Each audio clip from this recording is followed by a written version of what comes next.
Afternoon and evening, everyone, depending where you are. We see a lot of people still joining, so we'll probably wait a couple of minutes, 1 minute or so before starting. But so you know that we are here.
So I suggest we start perhaps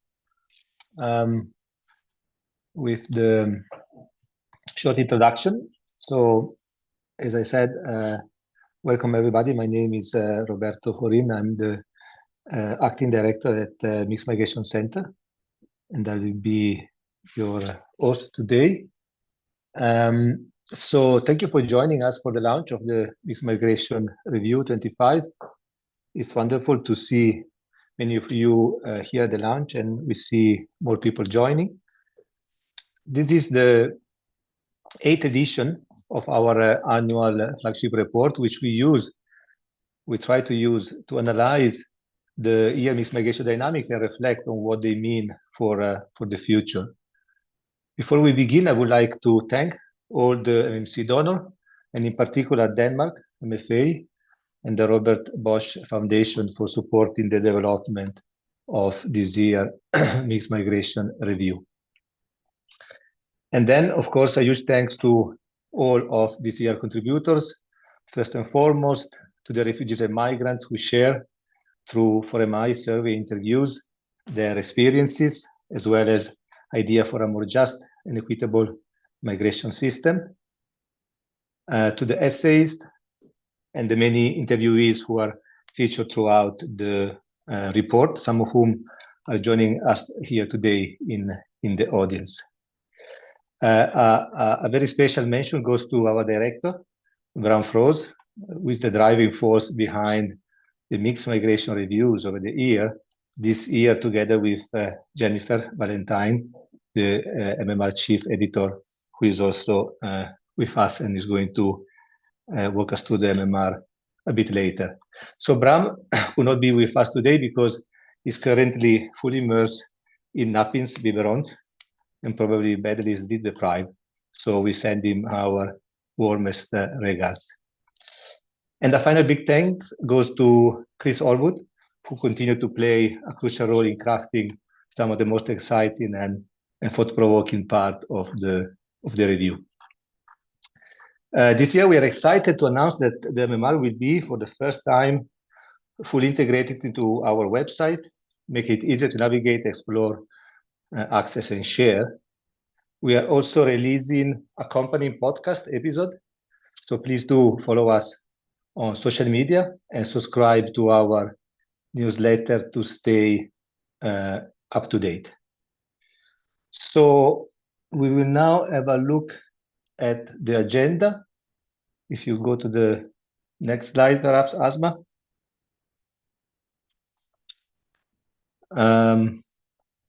So we'll start with some opening remarks from Charlotte Slente, who is the Secretary General of the Danish Refugee Council, of which the Mixed Migration Center is part of. And then after that, Jennifer, the Managing Director, will, as I said earlier, walk us through this year review and its key insight. And then a introduction will then lead into our panel discussion, which I'll have the pleasure of facilitating. Some housekeeping rule before giving the floor to Charlotte. So we invite participants to interact with each other via the chat box or chat bot. So that is where you can interact. But please do ask your question for panelists in the question and answer box. We will answer to some of the questions in writing if possible, but we will also keep some for the question and answer session after the panel. We might take a few questions live, and we will address the other to the panelists. In case you wish to intervene yourself, please do raise your hand, but later during the question and answer. So I think I'm done with housekeeping rules. So if Charlotte is now online, the floor is yours for the opening remark. Thank you very much, Roberto. I hope you can all hear me. Yes, loud and clear. Welcome and good afternoon to all of you. I'm very pleased to welcome you to this launch of our Mixed Migration Review for 2025. Today's launch brings together a quite broad range of partners who strive for a more just but also a more humane response to mixed migration. We will have among us today both policymakers, advocates, researchers, and donors. And for all of you, the report that is being launched today offers a tool. I strongly hope that the data and the analysis presented in this report will help us or guide us towards a more evidence-informed policy and advocacy. The evidence that we are presenting in this report shows in detail how human mobility is being reshaped by the geopolitical turbulences and overlapping crises that we are seeing around the world. This past year has witnessed extraordinary shifts across multiple fronts: climate shocks, inequality, but also conflict making homes unlivable for millions. We know that conflict remains a main driver for migration. I just witnessed that firsthand last week when I was on the border between Chad and Sudan, witnessing many of the new incoming Sudanese refugees into Chad and visiting many of the refugees who have been here since the start of the civil war, the conflict in Sudan. So basically, this is a situation where more than 2.5 million people have migrated out of Sudan, have fled Sudan. And that really shows or brings home the case here that conflict is a main driver and continues to be so. The complex and interlinked challenges that we see relating to mixed migration call for a better understanding of the contours and drivers of migration. And it's against that backdrop that the Mixed Migration Review of this year, 2025, arrives at a critical moment. It offers a human-centered lens on migration by presenting to the audiences essays, personal stories from migrants whose perspective remain all too often much too marginalized in the conversations. We meet a teenager from Mauritania that is migrating to give his parents a better life. We meet a Syrian refugee who turns between staying and returning to help rebuild his country. And we meet a young Venezuelan forced to return, facing xenophobia and lack of opportunities back home in Venezuela. So this is just to highlight a few examples of the personal stories that are included in this report, which I think all help us widen our understanding and perspectives. And all these examples demonstrate how migration today is driven by necessity, in so many cases, not by choice. Without the rigorous data that we have here, policymakers risk falling prey to simplistic responses, to populist narratives, and sometimes even worse, inaction.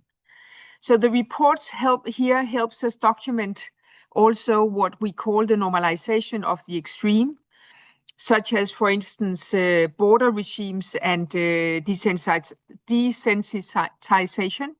So by laying bare these troubling dynamics, the review reminds us that what is extraordinary today might become an accepted norm tomorrow if it's not challenged. So in closing, I would just like to thank the editors, the many contributors, the analysts, and the migrants themselves who lent their insight and stories to this review, and to the Mixed Migration Center for putting all this together. And I wish us a fruitful time together here and a fruitful exchange. Thank you very much. Thanks, Charlotte, for your opening remark and to start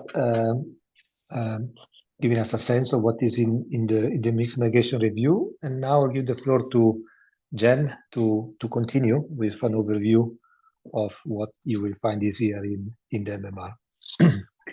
Thank you, Roberto. Thank you. Good morning, good afternoon, and good evening to you all. It's my very pleasure to introduce you to this year's edition of the Mixed Migration Review. At the start of 2025 came a real sense of shock and anxiety about where the world is heading. Donald Trump's second term has accelerated a rapidly shifting geopolitical landscape. Massive cuts to US humanitarian and development funding are rippling across the sector.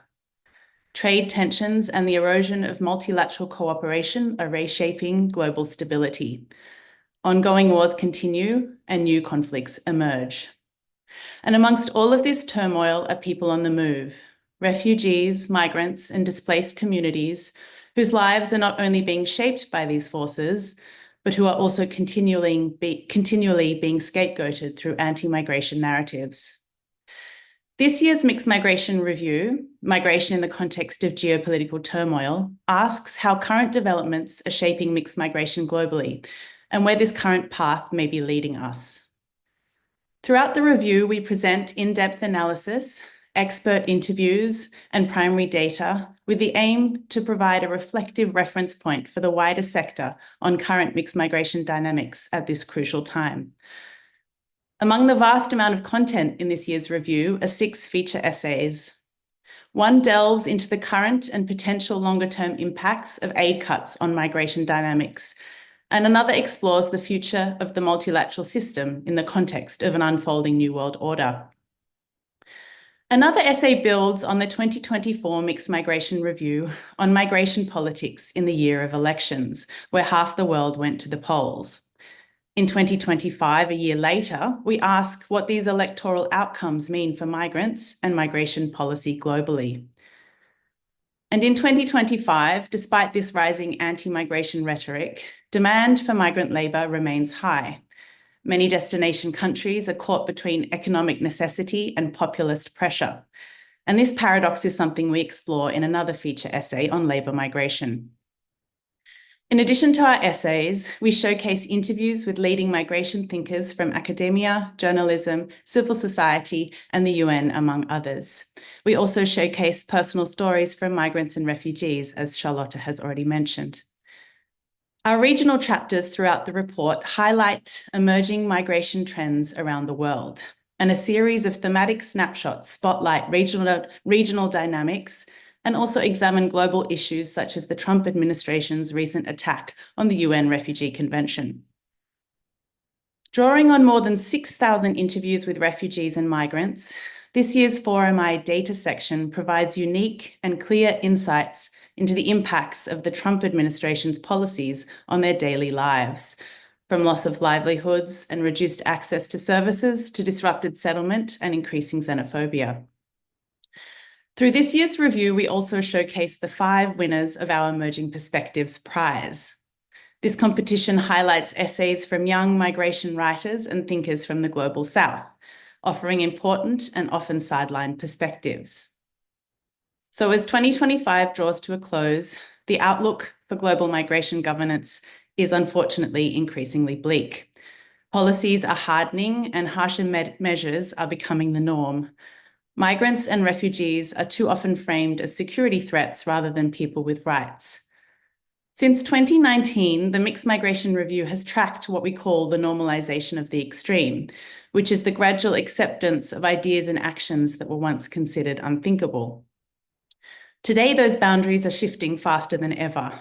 Offshore asylum and migration processing, summary expulsions, prolonged detention, and even loss of lives. These no longer shock the mainstream in some of the ways they used to or should. This year, one of our featured essays explores this very trend and asks whether we are reaching a point of no return. Yet, despite the doom and gloom, it is important, of course, not to lose hope. We can still change course and push the boundaries of what is considered acceptable back towards rights-based and evidence-based decision-making. And 2025 offers us examples of this.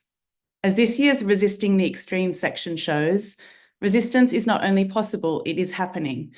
Indeed, in some cases, courts have stepped in to reaffirm international law across the globe, including courts in Europe blocking offshore asylum plans. And Spain's decision to regularize hundreds of thousands of migrants stands as a powerful counterexample, showing that governments can choose inclusion over exclusion. And at the community level, from the many refugee and migrant-led organisations providing mutual aid in the face of funding cuts, to organised resistance to immigration raids in the US, to locals in Lampedusa providing assistance to those arriving in need, people are demonstrating that erosion of humanity is not inevitable. There is a critical task ahead to reframe the migration debate towards more humane, evidence-based policies. And this is central to our mandate here at the Mixed Migration Centre. And an important part of that work is recognising both the extreme and harmful practices, as well as the important signs of resistance and hope. And with that, I hand over to you, Roberto, to introduce and begin today's panel discussion, When the Extreme Becomes Normal, Rethinking Migration Governance in Times of Geopolitical Turmoil. Thank you. Thanks. Thank you, Jen, for the overview. So let's indeed start with the panel discussion, and let me perhaps start with introducing our distinguished panelists.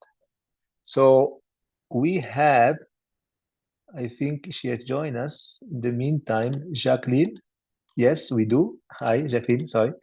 So we have Jacqueline Bailon, a filmmaker and journalist whose work focuses on civil rights and justice and migration stories from different corners of the world. She has authored a documentary on that sea in the Mediterranean that she might mention later.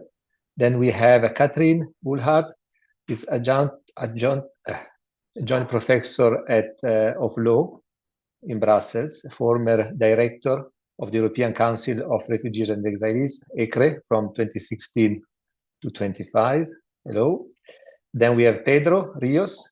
He leads the FSC's US-Mexico border program, working closely with migrants, community, and local groups to strengthen community-based leadership across the border region. And then we have Professor Carlos Vargas Silva, who is director of the Center on Migration Policy and Society Compass at Oxford University.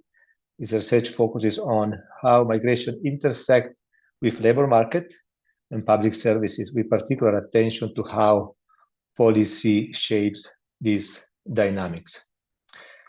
So, as Jennifer mentioned, this year we look closely at what we call the normalization of the extreme. And our reading of the situation points to two things. So first, we do see a clear trend whereby many measures that were once considered extreme, from pushback and expulsion to arbitrary detention, forced return, militarized border, and widespread disregard for human rights of migrants and legal obligation, have increasingly become part of the policy mainstream, if you like. Second, although this trend has been building for years, the result of many elections held in 24 and early 25, and especially the re-election of President Donald Trump in the US, seems to have given many, us included, the sense that we might now have crossed a tipping point. But we see this launch not as a place to simply present our conclusion, but as a space for debate and reflection. So we want to challenge in this panel our own findings with our panelists and hear how they see this development from their own field of work. So, and after that, we would like to discuss, also as Jen said, what can be done to resist or mitigate this trend and help rehumanize migration governance. So with that, we can begin the discussion with the first round of question. So I will ask the same two questions to all panelists, and then ask you to respond possibly within 4 minutes. So the first question is what we are witnessing a normalization of the extreme and a genuine structural shift in migration governance globally, as we somehow see it at MMC, or a distorted narrative amplified by political and media sensationalism? And then if you do see a normalization of the extreme, how it manifests in your field of work. So we can start perhaps with you, Carlos. Thank you, Roberto, for this very interesting question.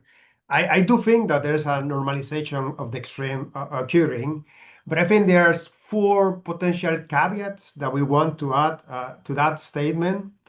The first one is that when we think about migration policy and we talk about migration policy, we are talking about something that is multidimensional. So migration governance actually involves border enforcement. It involves controlling inward flows, but this is just one facet of a broader political landscape. You also have many other things related to migration policy, from naturalization rules to access to services, access to employment, pathways towards mobility, family reunification. And I think some of these areas in this broader landscape have definitely become more extreme, particularly related to deterrence focus as measures, but it's not completely uniform across all aspects of migration policy. As we know, migration policy involves key trade-offs, so governments are balancing some legitimate concerns, some of which actually might encourage more migration, such as labor shortages in key sectors of the economy, with other potential issues such as pressures on public services or social cohesion, security, many other aspects. So I think that migration affects all of these domains, and policy making reflects the complexity of this rather than a single unidirectional study. The other aspect is that we should perhaps avoid some nostalgia for a past that never fully existed in that way. I have been working in migration since 2004, and it has always been a hot issue in the news. So every time that I talk to someone and I said that I work on migration, the response is, oh, well, you must be in great demand nowadays because, this crisis is happening. So it has been, a long-term it has been almost a permanent thing in the migration world that we have been using this language. Of course, there have been shifts over time. So at some points, the crisis is related to labor migration. Sometimes it's related to family migration. Sometimes it's related to asylum. And it has been for the last decade. And then one final point to make, that a lot of times in the political debate, actually, there is an incentive, right, from the political angle to make these policies look extreme. And in fact, political actors are making a strategic choice in this regard to frame migration as something related to crisis, related to threat, in order to have a political gain.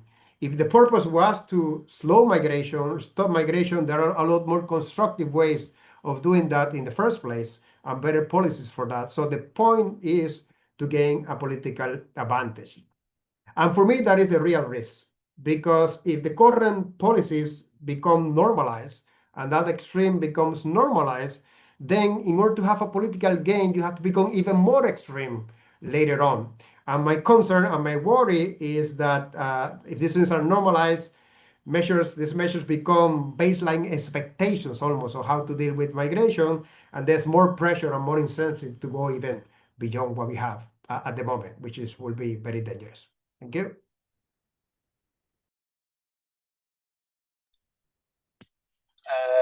Thanks, Carlos.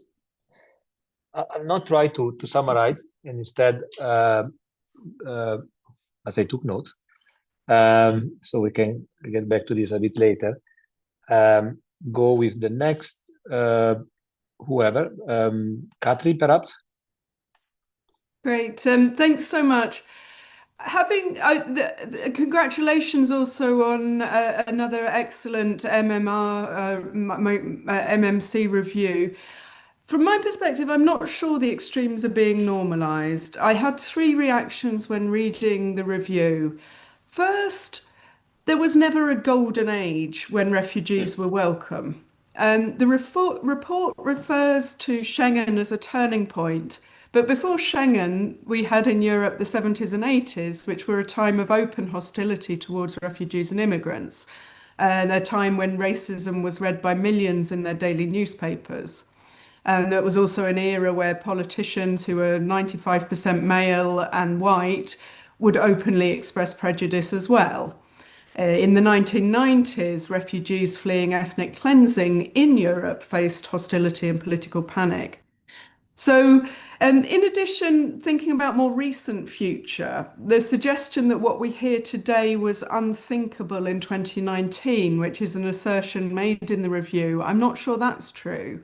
In 2018, we had Salvini sitting in the Justice and Home Affairs Council. We had Austria and Denmark, both of which had fascist interior ministers touring Europe producing crackpot ideas.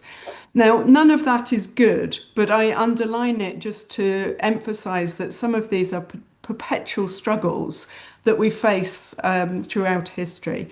My second point is that being extreme is not normalized, but it is beneficial, it is profitable, it is fetishized even. You get attention from being extreme, and this is due to the uncontrolled, unedited, unregulated media environment. So I think the Overton window theory is based on the view that politicians want to avoid the unthinkable. Now you can make a whole career out of saying extreme things and monetize it, even if you don't get political power. My third reflection is that within Europe, this intense political fragmentation that we see in our political landscapes makes the extremes more prominent and more powerful, but not more normal. So with 20% of the vote, you can be the kingmaker, or indeed even the king, even with 10% of the vote. Previously, in previous decades, that would have been a marginal position to be in. But in this political landscape of multitudinous parties, each with small vote shares, the extreme has more power.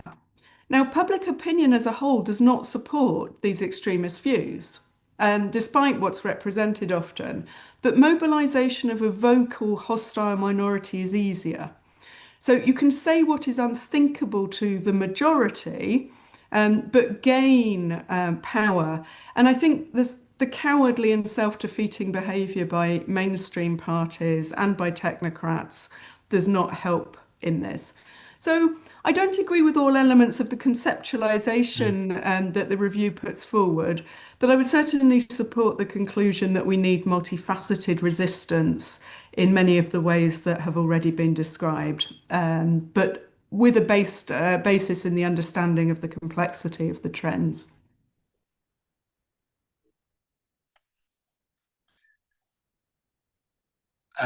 Thank you. I'm impressed by the 4 minutes sharp of both of you, and thank you. again, I will not try to summarize, but instead going forward, I forgot to mention at the beginning. Please do ask questions, people in the audience, in the chat box, and for later, we look forward to open the floor and have a conversation about this as soon as we are done with the first round of questions. So perhaps move to Jacqueline. Same question. How you see this from your perspective? Do you agree or disagree with us? It's like. Yeah, well, first of all, thank you for inviting me. I'm very happy to be part of this and take part in this conversation.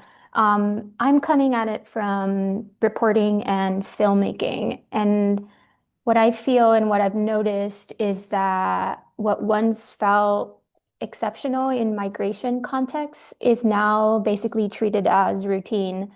I've seen this whether I'm covering or doing work in the US-Mexico border or documenting the Mediterranean. I see things that would have once been considered extreme. Now they're normalized very quickly. For example, deaths at sea that used to, spark outrage, now barely make headlines, family separations, rapid expulsions, and pushbacks.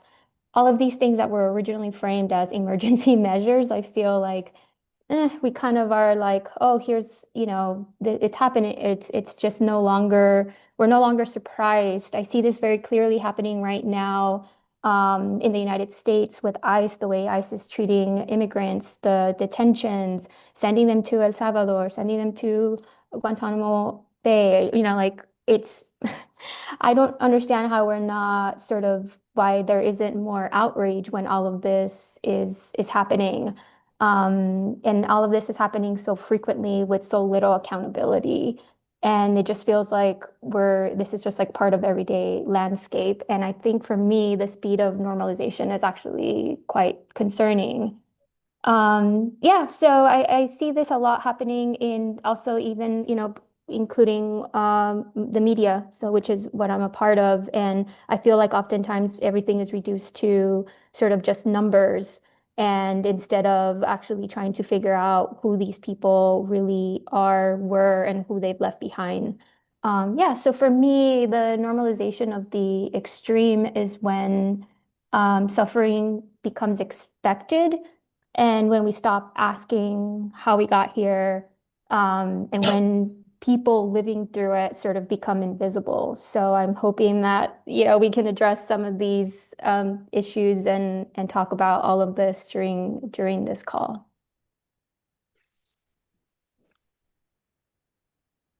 Yes, thank you. Thank you, Jacqueline. Pedro.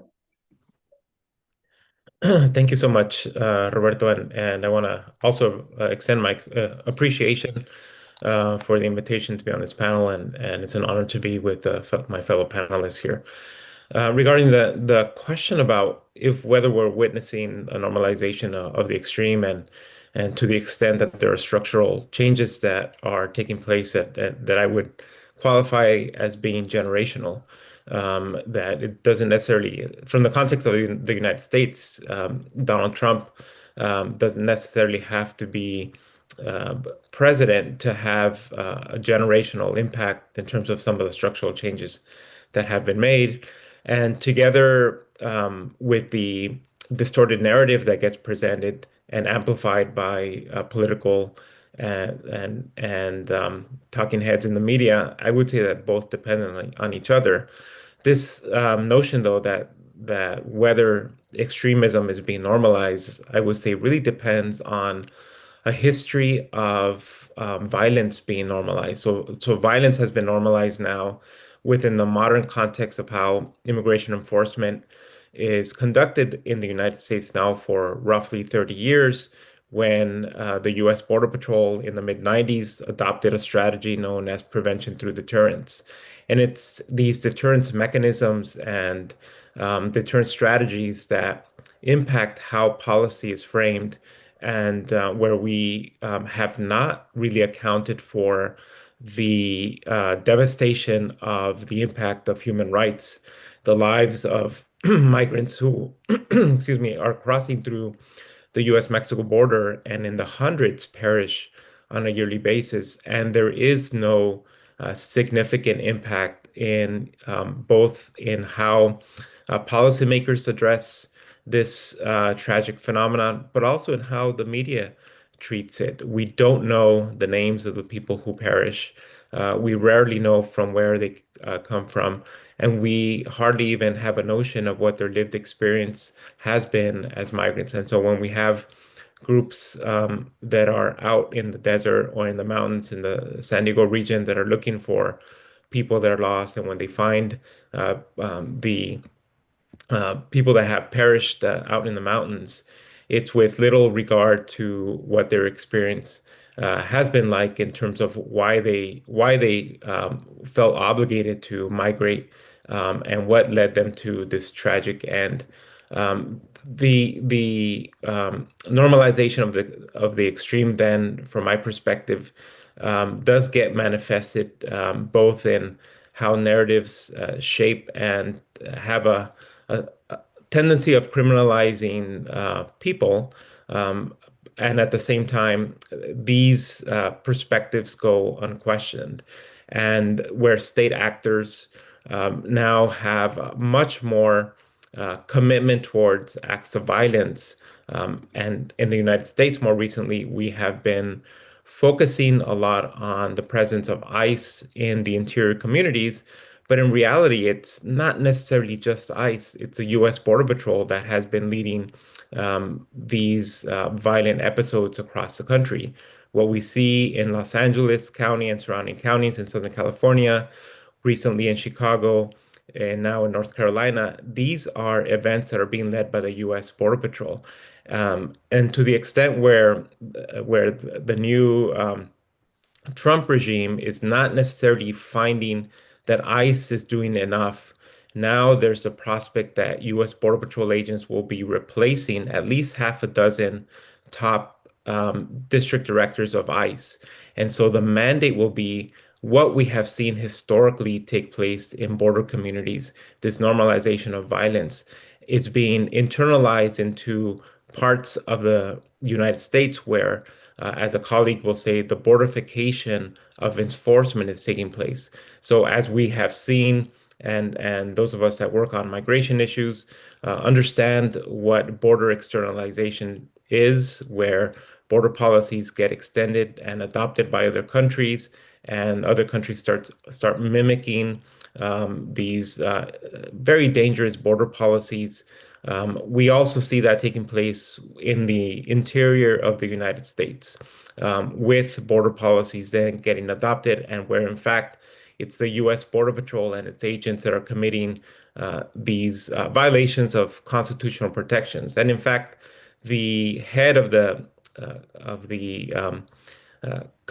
commissioner of Customs and Border Protection, which is the head of the Border Patrol, is led by a former Border Patrol agent who was involved in a cover-up 15 years ago that led to the violent death of Anastasio Hernandez Rojas, a man who was a resident of San Diego County for over 25 years and who left 5 children behind when he was murdered by over a dozen border agents.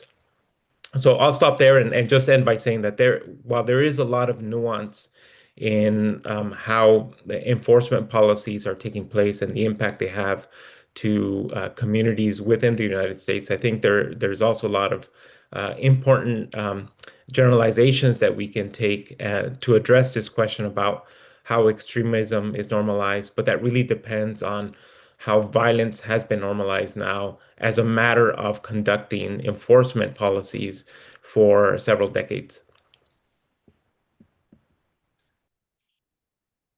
Thanks, Pedro. Thanks. So I think it's been very rich. So yeah, I mean, as we said, it's the 8th edition, getting close to 10. Perhaps also we are becoming a bit old in the sense that we might be guilty of, as at MMC, to glorify the past, as I think I heard.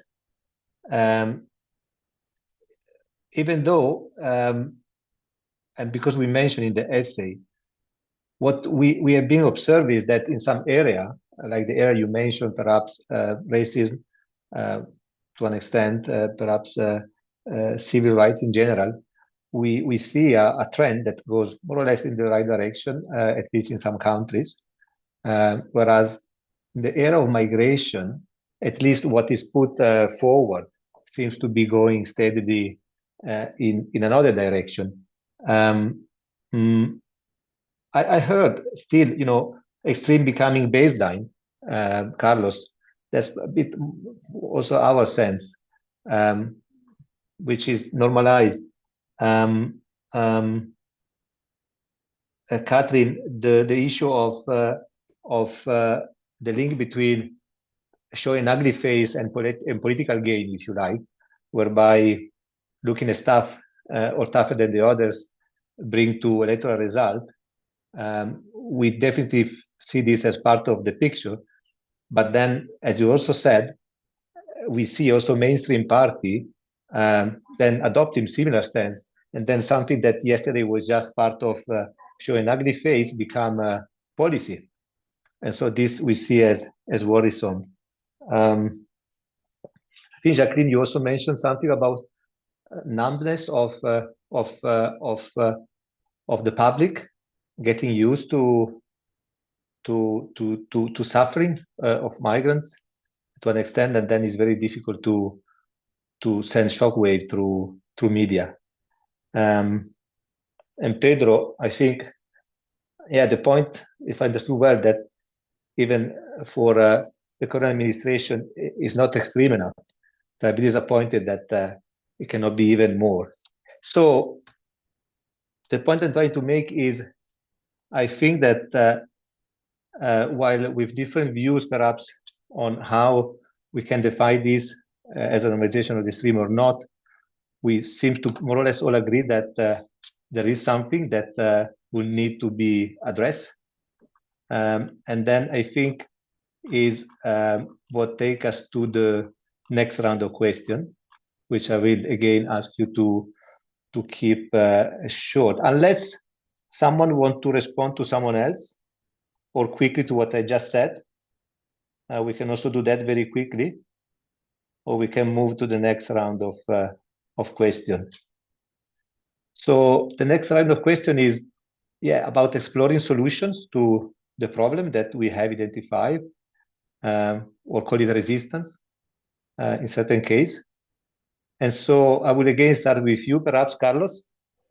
So the question is, beyond legal and civil society resistance, could demographic realities and labor market need in particularly high and middle income country ultimately shift the migration policies toward perhaps something that is more rational and perhaps inclusive? I just read now in the news that there is already reaction to what has been announced in UK, whereby 25% of the nurse might be decided to leave. And so, that doesn't sound very rational to me, but and not inclusive either. So perhaps a point on that. And what are the limits, though, of this sort of economic pragmatism in countering political extremism? Thank you for that, Roberto. I think that's a very good point. It is essentially the case that economic pressures, of course, often force governments into expanding legal pathways, maybe regularizing certain groups, creating more flexible visa regimes for certain groups of people. However, sometimes this is done quietly, right? So this is basically, you have this pragmatic labor market emphasis, and this could be done quietly, while next to this, you have a strong narrative about deterrence and so on. So there's a separation, I think, sometimes from governments, from the pragmatic part and the more strong rhetoric. I mean, economic arguments, which I have spent a long time in my life doing for migration, rarely inspired, a lot of political enthusiasm. They tend to be more technical, incremental, maybe they lack the emotional resonance, right, of crisis-based narratives, like in other cases. So political actors exploit emotion and fear. However, having said that, what has a strong impact on the public is the economic conditions, right, of the country, the type of prices that they're facing, the services that they have access to. So economic realities play a major role, and we can expect government to respond to those economic realities using migration as part of the response. My question would be whether that will change at the end the narrative around migration, because you can do quietly the labor market part while being very vocal about the deterrence component.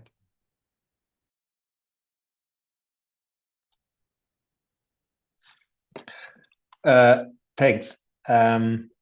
Yeah, I'll get back to this perhaps a bit later. Or perhaps let me just ask a very quick follow-up question. So what you're saying is that it might be the case that some policy might become more rational and potentially even more inclusive, but even if that is the case, politicians will make sure that this is not visible, and they would prefer to look irrational and extreme. So there will be there's already a discourse gap in this regard, right? There's a recognition that migrants are important for the labor market, for the economy, and at the same time, you see this other discourse against migration. So I think, as I was mentioning in my initial comments, migration policy is multidimensional. It includes many different things. So it is conceivable for policymakers to have labor migration policies that are friendly towards migrants, and be quiet about those and more vocal about other aspects of migration policy, which relate more to deterrence. So those two things are possible at the same time. Thank you, Carlos. Catherine, so we see court in both the US and Europe. I mean, in the US has been quite spectacular in 25. I think in Europe, also in 25 has been quite a year in terms of these trends, but also before. So we see them increasingly ruling against airline migration measure. So are human rights and legal frameworks still effective tools to resist normalization of the extreme, or they are being completely sidelined by politics? And linked to this, what can be done to strengthen their impact? Yes, thank you. So I think in terms of resistance, I would certainly underline the significant role of legal challenges. As you mentioned at the beginning, I've recently been working at ECRE, and ECRE intervenes and supports cases at both European courts, at highest instance national courts, and of course there are many other organisations and lawyers doing the same. And this does have an impact in terms of setting norms, interpreting law, and enforcing norms through the judgments and ruling that we get. And I think the focus has been on this area, on litigation and legal challenges, because of the toxic political environment. So we've been relying on the courts to enforce law, and also to try to stop bad law, which is constantly being produced and mushrooming everywhere. That said, the legal challenges sit among a whole range of different forms of resistance, and I think this always has to be the case. Every and any possible way of resisting these kind of views is necessary. So that may be also legal advice to people, legal assistance, so that there is access to justice in the first place, but also protest and direct action, analysis and campaigning, filmmaking and cultural action. And one that creates a bit of a dilemma, which is working within the system. If I maybe just wrap up with a few thoughts on how some of this may evolve in the European context in the next few years. So if we see continued undermining of the rule of law, this of course will reduce the value of legal challenges. And the undermining of the rule of law takes many different forms, but tolerated non-compliance with the law, disregard for court judgments and so on. The renationalisation that we see within Europe, where there is a return to power in the hands of the state and away from the EU's legal order and the European Convention legal order, is also undermines the value of legal action. I think one of the trends that we have to understand is how the attack on organised civil society is going to change things, because we have had a period of 15, 20 years where organised civil society has been a strong progressive force. One may even say we represent one of the extremes in this debate. I'm not sure that organised civil society's views are necessarily mainstream, but have delivered many activities and had political access, which is no longer available in the same way. That this may lead to more confrontational and direct forms of resistance, which is not necessarily bad, but is a function of reduced power of organised civil society and also of reduced political access. And finally, if I may just come in on the demographic point that Carlos has already referred to, I think within Europe, the policy currently is schizophrenic. We have, on the one hand, this hostility and violence towards some people arriving, particularly towards refugees arriving in Europe seeking protection. On the other hand, we have every single state in Europe desperately trying to bring in people to deal with labour shortages and the demographic crisis, which is not going anywhere. So this means that our leaders are making promises to end migration, which they cannot keep and which they're visibly not keeping. And then they wonder why people don't trust politicians. So these contradictions also don't enhance public trust, but they also mean that new kinds of action are necessary, and a strong focus on labour exploitation, for instance, but a renewed focus on putting together the refugee piece and the labour piece through more rapid inclusion of refugees through access to rights, including right to work, for instance. So I would say, yes, legal challenges. Our approach is likely to become more confrontational, but every possible means must be used. How do we deal with the question that we cannot ignore political and institutional power? It's going to be harder to influence from the outside. Do we want to be in the institutions? I mean, do we have to be? Because otherwise, these things will never change.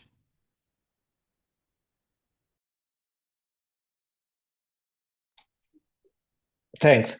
So this is a perfect link to the question I want to ask to Jacqueline. So I'll move directly to that, which is, how we not change things from within, but from outside. So as a filmmaker and journalist, so how you think that can creative storytelling and journalism, art in general, rehumanize migration and challenge humanizing narrative? I think you refer in your intervention to the fact that you're surprised about how, numb we have become. So what you think can be done differently and more? And then, what responsibility and potential do you think that media have in shaping public perception and empathy in one direction or the other, actually? Thank you. Yeah, I mean, I'll talk about it from, my perspective and my experience, and my opinion, obviously. But I do think that as a filmmaker and journalist, I think rehumanizing migration starts with changing the way that we listen. I think from the way that I work before, I am luckily in a point of my career where I'm not exactly doing the breaking news. So I have been able to spend a lot of time simply being with people, sharing tea with the participants of my film in Morocco, sitting with families, in Spain. I'm from Mexico. I've covered immigration policy for, over 12 years. So I think storytelling begins there. Like, I don't think that you can rehumanize anyone if you're just extracting their trauma, which I feel like is done quite a bit. You have to build trust, understand them as people, and understand what they want to say and not just what you want to show. I do think that creative storytelling gives us the ability to show migrants not just in moments of crisis, but also in moments of agency. There's a lot of narratives that focus on victimhood and tragedy, but migrants are also making decisions, daily decisions. They're strategizing, they're laughing, they're dreaming, they're negotiating impossible systems. And oftentimes, while they feel that they have to keep moving for a better life, they're deciding to move. They're deciding to do this. And unfortunately, the way that the systems are built is that it makes they're being forced to do it in an illegal way. There's no actual legal, sometimes when you're trying to look for the legal way, it's impossible because you just can't ever show that you have enough means to not want to, when you just want to visit even another country, sometimes you can't even get the visa to just visit as a tourist. So I think all of that sort of can culminate in just focusing on like not just, there's a lot that we can do so that immigrants shouldn't be just victimized because they have a lot of agency, they make a lot of decisions. And then I also think that storytelling, what it can do is it can complicate the narrative in ways that policy and headlines rarely allow. I think migration is often framed as a simple question of coming or going. But when you sit with people long enough, you understand that there's multiple layers. There's like the economic, as we all know in this panel, of covering this or knowing about this or researching this for many years. There's a lot of reasons of why people want to explore other lives. But yeah, I think as a storyteller, you can build a narrative where the audience understands the structure behind a person's choice.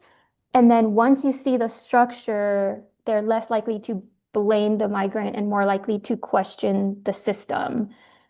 And then to answer, sorry, I'm sorry if I'm long-winded, but to answer your question about, responsibility, I think as storytellers, whether we're journalists or filmmakers, we hold enormous power and we can decide who gets seen.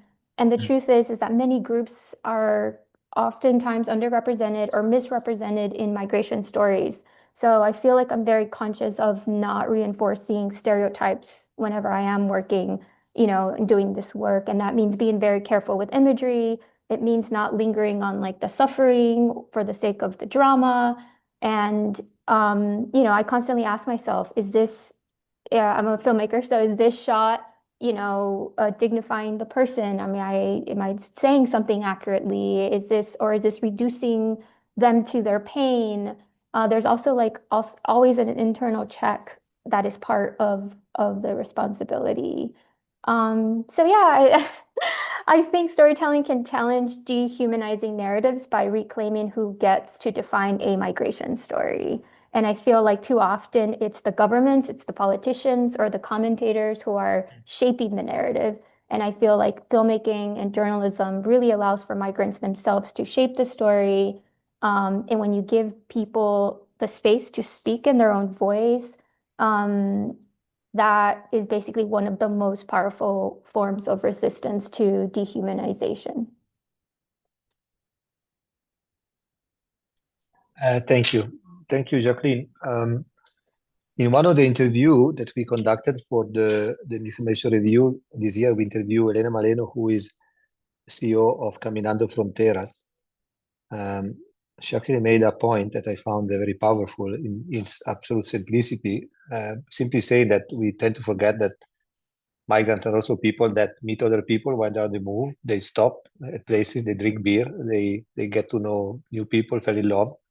And it's true that, we probably don't hear enough of those stories that are normalizing a situation that tend to be covered in media when it is extreme, one side or the other.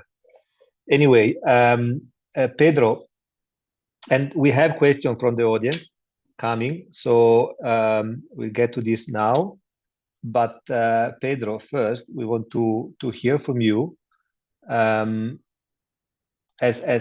someone that is the front line. I would tend to say because of the work you do and because of where you do it.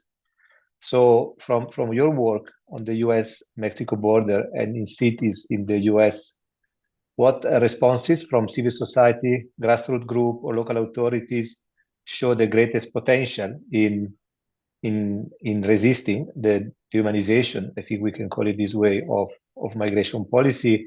And do this example point toward some sustainable model, a bit also about what Catherine was saying? So how sustainable this is, working from outside, working from within. So can you tell us something about this as well? Thank you for the question, Roberto. And I think it's a good segue from some of the comments that Jacqueline made regarding the question around social agency and how do we recognize the dignity that people on the move have in spite of the indignity of the enforcement policies that we're seeing and the policies of exclusion that are centered around xenophobic and white supremacist ideals of who belongs and who doesn't in a particular country. The work that we do along the U.S.-Mexico border, particularly in San Diego and the Tijuana region, is to do precisely that, recognizing that people on the move are social actors, that they are capable of social theory, and as such are defining a reality of what it means to belong in ways that oftentimes the state does not recognize that. So if you have, for instance, the undocumented mother who is advocating for better library books at the school in which her child attends, that is questioning and challenging the notion of citizenship in a way that probably isn't conceived even within the United States.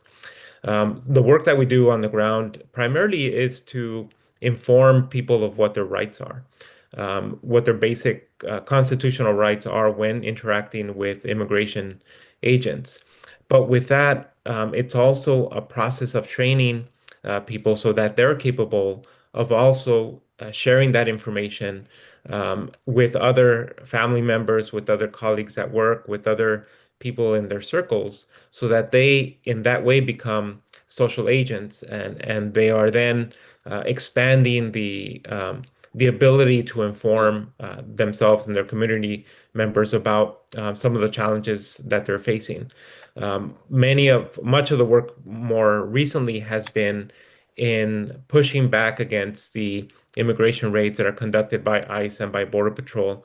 There are groups in the San Diego region and beyond that have formed community patrols.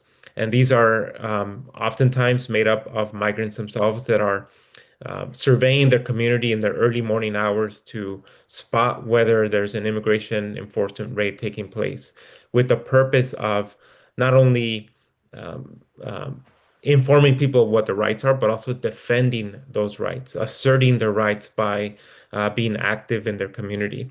The act of storytelling, the act of documenting abusive practices by the state actors has been increasingly important, because one of the things that the Trump regime has done is to eliminate the oversight bodies that used to be in place to take in complaints when egregious actions were recorded. And so, in light of the absence of these agencies, community members are now documenting what they see for the purpose of telling the stories to the public, where the public then becomes the place where these stories are told and where narrative is shaped from the perspective of individuals that are harmed and from the perspective of people that are saying, this is my truth, this is what I lived. One of the important factors of the work on the ground has been how community members are organizing mutual aid networks. There's one community here in San Diego that includes over 500 people of that particular neighborhood, who every day they have members that will go to in the community and spot whether it's safe for them to go to grocery store to buy their groceries, and where it's safe for them not to confront or not to run into immigration raids.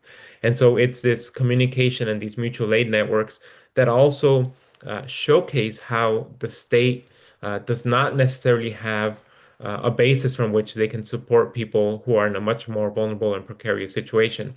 And finally, I think something that Catherine brought forward that I think is important, that was a prong for me to also think about how resistance can't be siloed, insofar as local governments and there's litigation challenging some of these extremist policies that are being put in place. There has to be a direct connection with the community work that is going on, so that if a local government is passing a resolution in support of migrants, that there's a movement behind that, that there's a movement that is saying this is what we want and this is how we want to be heard. And I think that's also an important aspect of what we're seeing in local communities.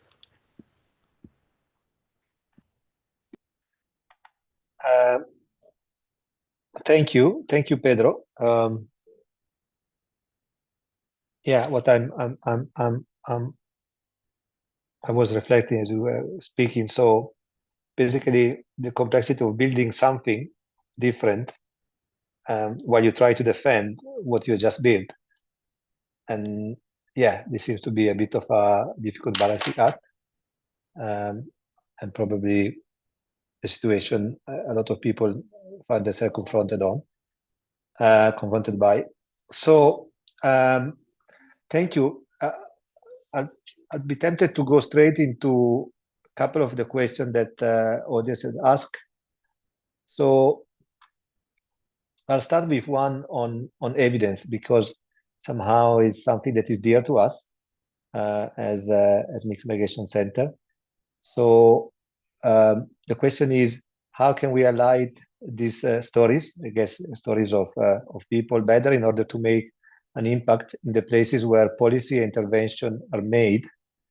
And then more specifically, how can data, so I would say more generally perhaps, how can data be used and evidence in general to highlight the misinformed perception that drive these extreme views that seems to have become normal? So question to all of you, in short, so how you think that the evidence and different story can actually navigate to the place where decisions are taken? Especially considering that, as you say, some politicians seem not to be able to afford not to be seen as extreme. So how we square that circle? Who want to go first? I'll go first. I mean, I think I probably would answer this very similarly to how I was answering your questions, Roberto, of like, I think making an impact where policies are shaped requires two things working together. So it's stories that move people and data that grounds those stories in reality.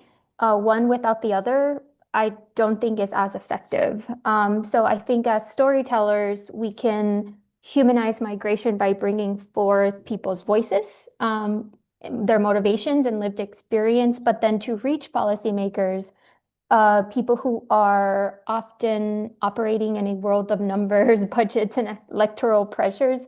I think those human stories have to be supported by evidence, not because the stories aren't powerful on their own, but because misinformation is incredibly organized, repeated, and data sounding, even when it's false. So yeah, I think the two kind of have to coexist together in order to make a real impact.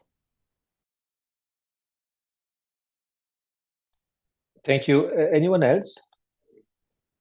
Carlos?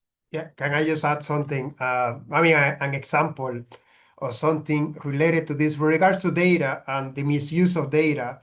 I mean, something that happens is that in some occasions, there's an absence of data, and that absence, that gap then is filled by people with agendas, and particularly with anti-migrant agendas in many cases. Something that we have done at Oxford and has worked relatively well is something called the Migration Observatory, which is an academic initiative with the explicit purpose of providing data to journalists and to civil society and government. And the idea there, I mean, the narrative around the data is neutral, but the idea is just to make sure that the data is adequate and that the data that we're using to start the debate in the first place is the proper data. And then people can have different opinions about how they want to, if they think we have too many migrants, too few migrants, and so on. But at least that the debate is based on something that is solid to start with. Thank you. Feel free to put the link to that observatory in the chat. People might be interested. Catherine. Yes, thank you. I always wonder if this is an area of policy that is particularly immune to evidence, or is it possible to make such a comparison? I'm sure people working in other policy areas would say that evidence is neglected as well.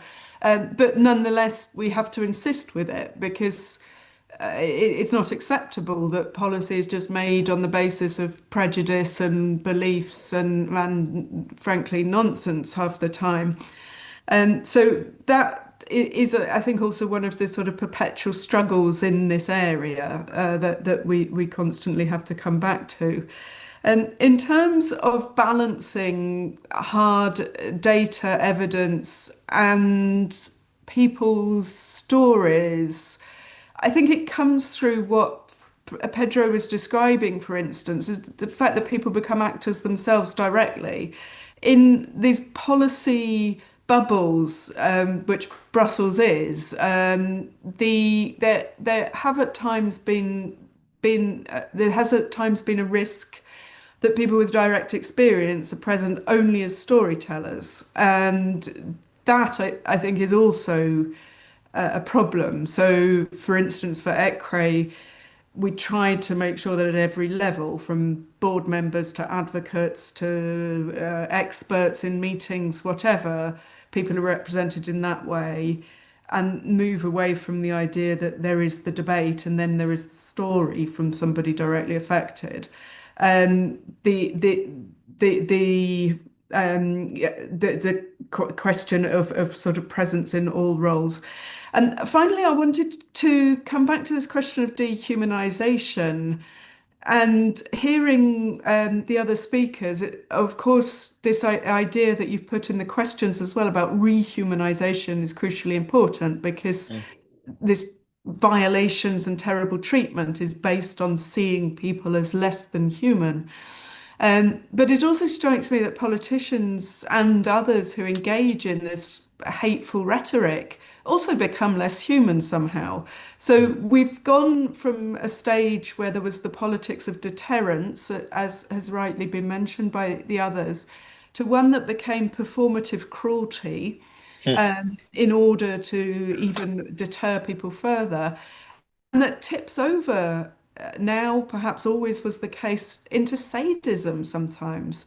If you see Trump and I'm sorry, I forget the name, the Salvadorian dictator sitting like two chefs de gulag in the Oval Office, it's a very strong sadistic edge.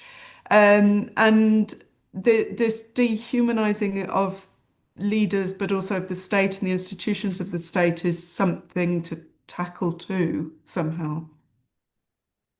Yeah. In one interview, someone of our interviewees said that at least for some, violating the human rights of migrants is becoming trendy. So if anything, they want to be seen and perceived as doing even more extreme things that they can actually do. Well, one thing is that things become fashionable, but I think yet another level is when people draw pleasure from it. And that is also part of our dark history in Europe, that there were those who committed atrocities for multiple different reasons, but one was those who drew pleasure from doing that. And you see that from certain figures in this debate. Yeah, agree, but I'll refrain from expressing my thought and instead asking questions from the audience, which I think is better use of our time. So there is a question, perhaps since we have you, Carlos, from academia, and then also you, Catherine. Oh, perhaps Pedro, do you want to add something before I move to the next question? Sorry, on this first. I think just an example of what Catherine was mentioning, how the brutality and the cruelty as a reflection of the state becomes absurd. And when there is a move towards painting the border wall black, with the specific intention of harming migrants who would intend to scale the border wall in order to enter the United States, as if they've never heard of gloves or people crossing in the night, which is what I saw for the past 2 years. When people were crossing, they would fall from the border wall. Usually it was at night. And so it's an absurd notion of cruelty and of brutality that the state begins to adopt, and again normalizes, and hopefully people in the right mind see through that and are able to make a distinction between what's reality and what's just bordering on the absurd. Thanks, indeed, Pedro. Yeah, yeah. So the question I was started to ask earlier, I read it out loud. State migration policy, including visa restriction and geopolitical decision, increasingly influence university ability to enroll international students. For instance, Harvard University faced challenges this year. From your perspective, so yeah, I think mostly for you, Carlos and Catherine, what are the broader implications for academic institution and migration governance? Perhaps also for you, Pedro, linked to what you said earlier about others being able to become social actor anyway. So, and yes, sorry. So from your perspective, what are the broader implications for academic institution and migration governance? And how do you see dynamics differ between US and Europe?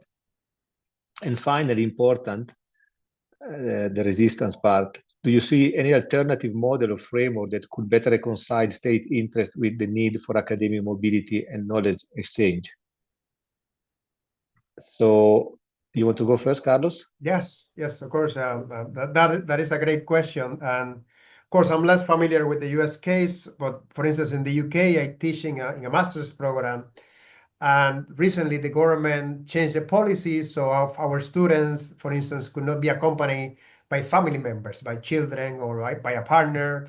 In the UK, the English level required to be an international student has increased. So you see these restrictions with regards to international students.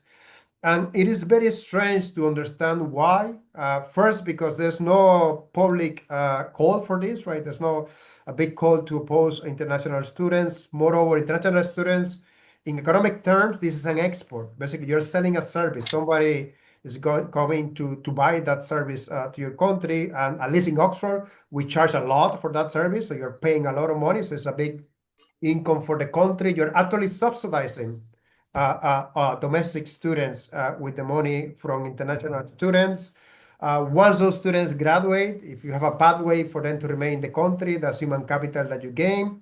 If they go back home, that's political influence, right? That's a soft power that you're gaining from that. So it is very difficult to see what is being gained at all by this.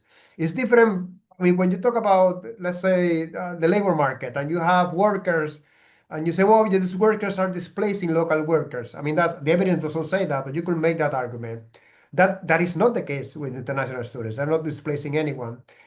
They are not being actually.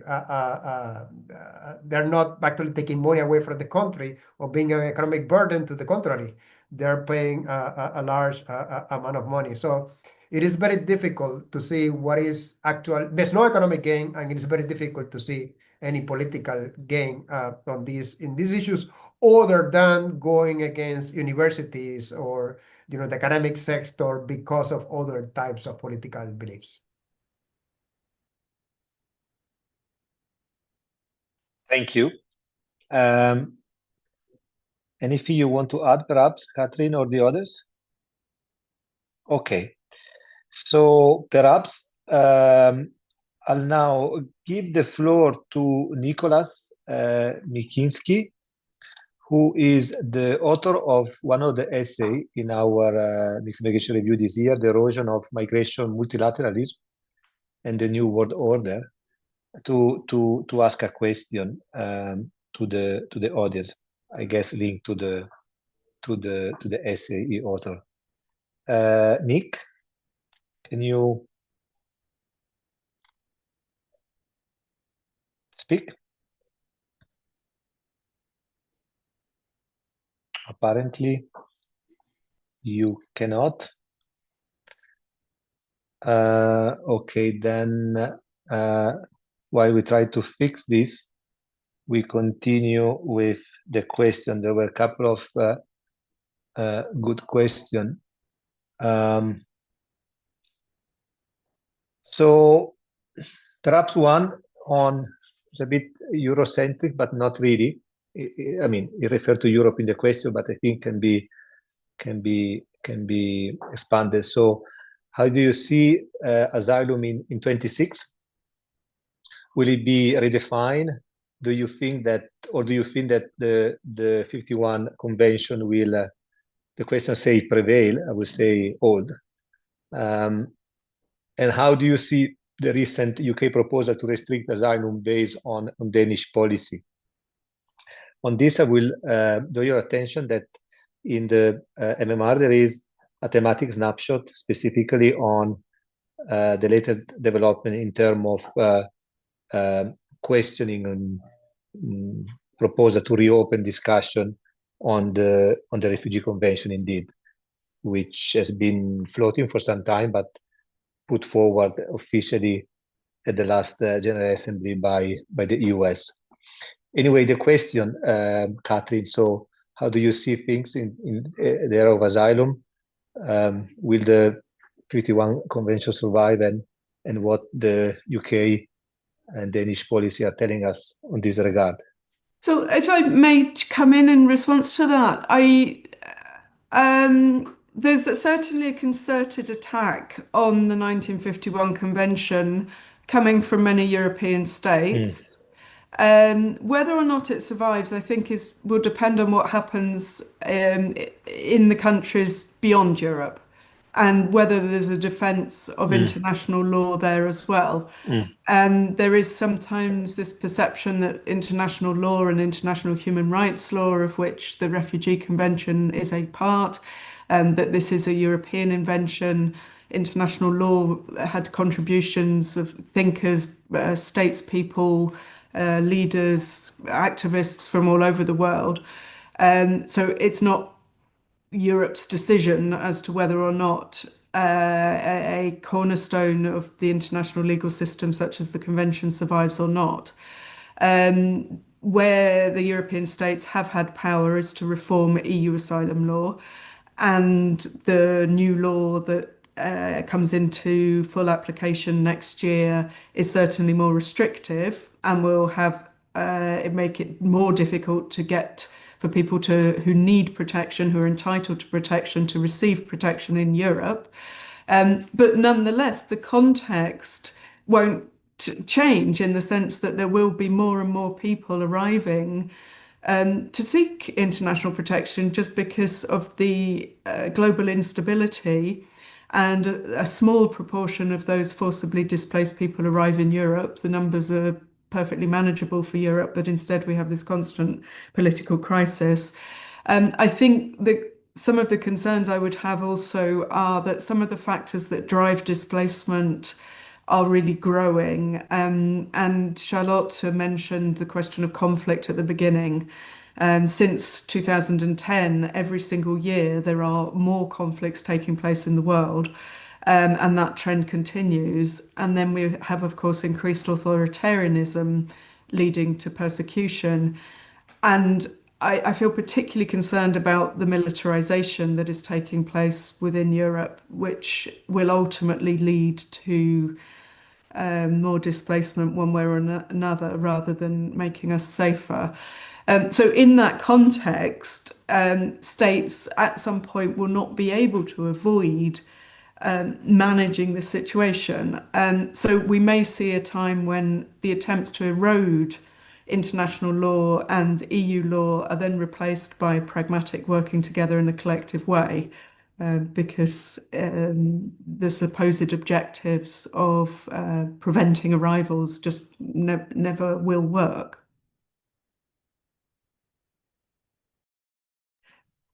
I also saw somebody asks about organized civil society, and maybe just say one line on that, when I referred to the attacks on organized civil society, I think we had a period between about 2000 and 2020 where organized civil society was a relatively powerful force for good and for ill. I mean, it was criticized as well.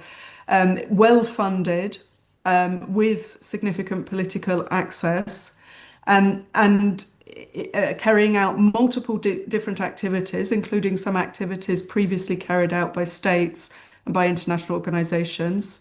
Some would say lauding it around, unaccountable. Others would say bringing forward human rights and norms to another level.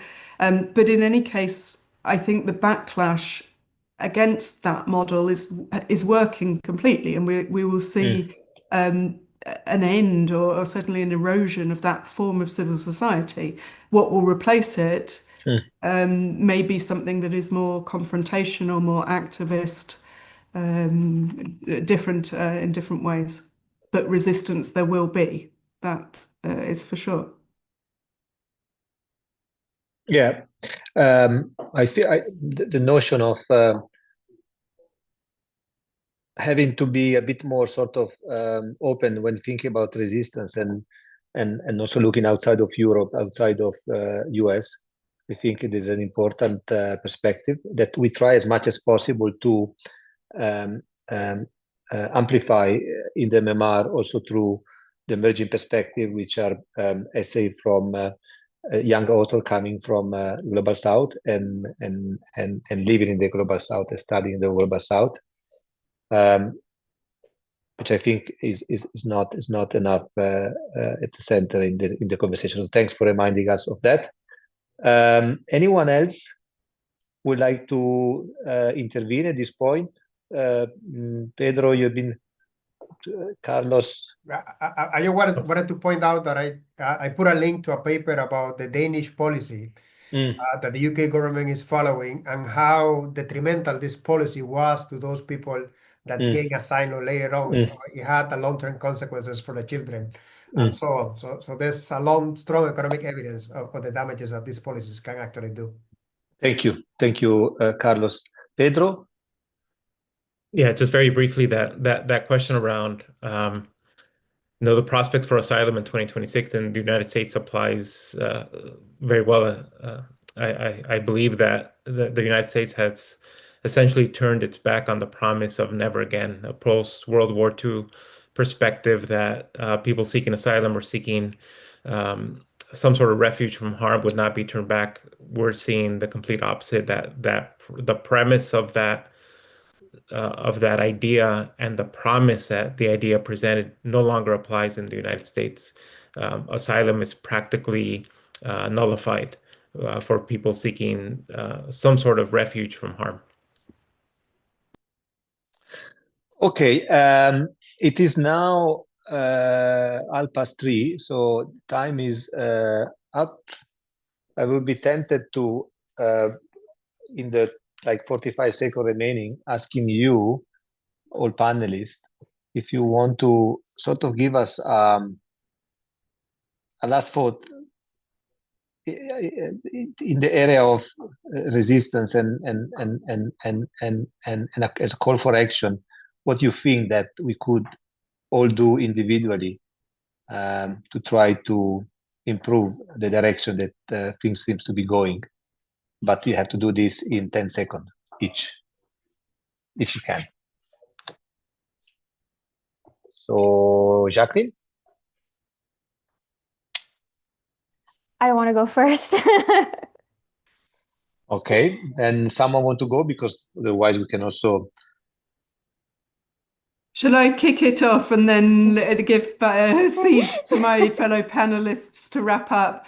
So I think from my side, there is no one answer. Everybody has an obligation to do whatever they can in the face of vile and hostile policies.